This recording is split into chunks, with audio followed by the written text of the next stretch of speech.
Hi everyone, hope you all are well and enjoying the festive season.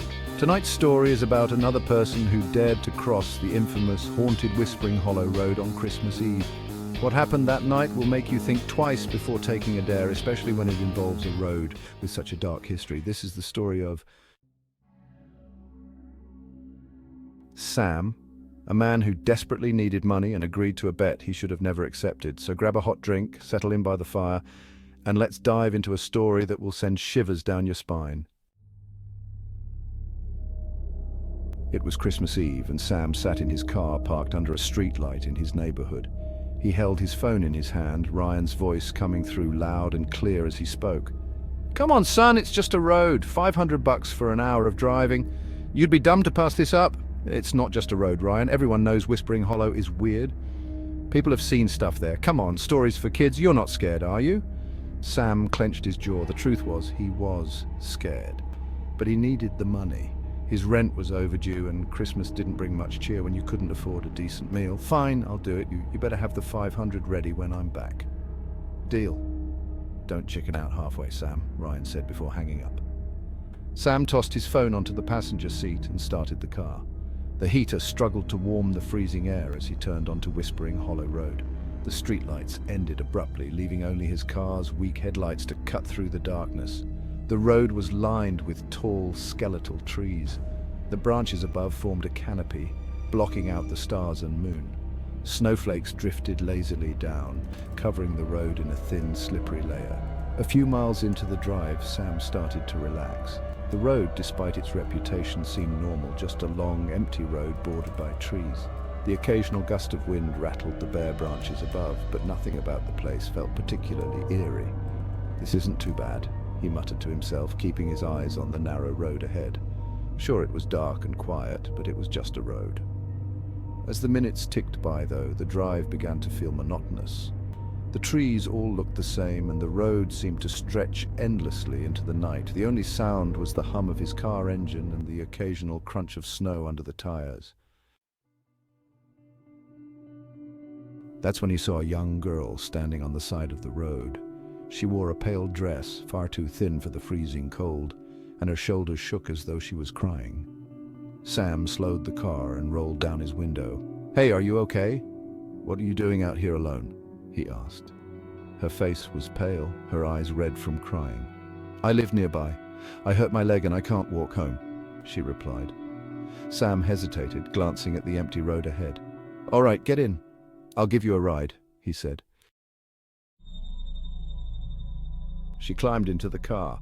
Sam turned the heater up and started driving again. "What's your name?" he asked, trying to make a conversation. "Victoria Thompson," she responded. "How old are you, Victoria?" "I'm 10, she said, staring straight ahead. Sam glanced at her as they drove through the dark, silent road. Something about the situation gnawed at him. "How did you hurt your leg, Victoria? And why are you out here all alone at this time?" he asked, trying to keep his voice calm. Victoria didn't reply. She kept staring straight ahead, her face expressionless. Expressionless, as if she didn't even hear him. Sam shifted uncomfortably in his seat. The silence felt heavier now, but he decided not to push her. Maybe she was too upset or scared to talk, he thought. And he focused back on the road. They drove in silence for a while. The hum of the heater was the only sound. Sam couldn't shake the feeling that there was something strange about her, something he couldn't quite put his finger on.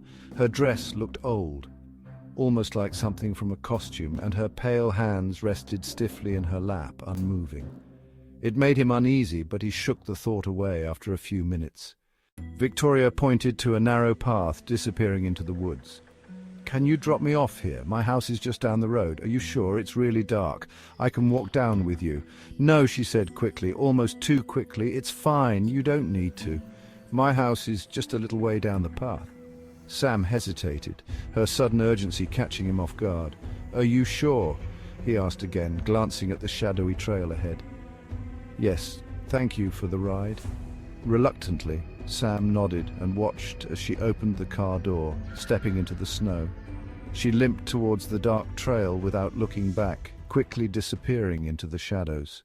Mirror, however, within a few minutes of driving, a nagging thought made him stop. He thought, what if she didn't make it home safely? It's Christmas Eve after all. With a frustrated sigh, Sam hit the brakes.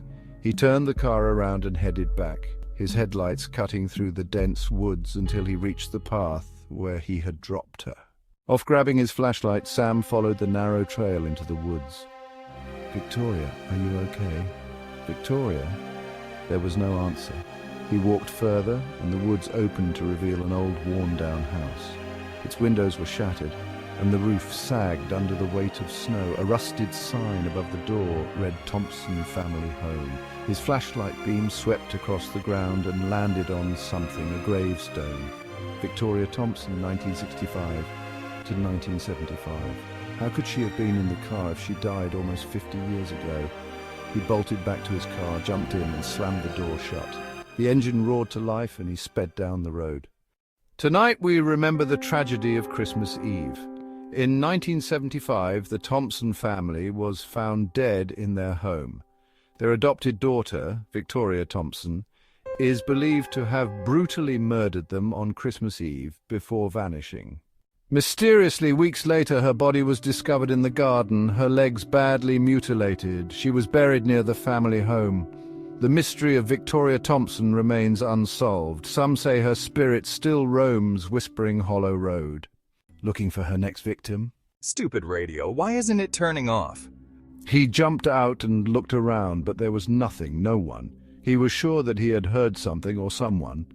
Catching his breath, he climbed back in. What's happening to me? Am I hallucinating? I've been driving for over an hour. The street should have been nearly done. Do you want to know how I hurt my... When authorities found the vehicle the next morning, the driver's seat was empty. Only faint footprints in the snow led back towards the Thompson family home. Like many others who dared to cross Whispering Hollow Road, Sam also never returned to see the... Hi guys, hope you enjoyed the story. If you like it, please share with your family and friends, and I'll see you again with another creepy story. Until then, bye.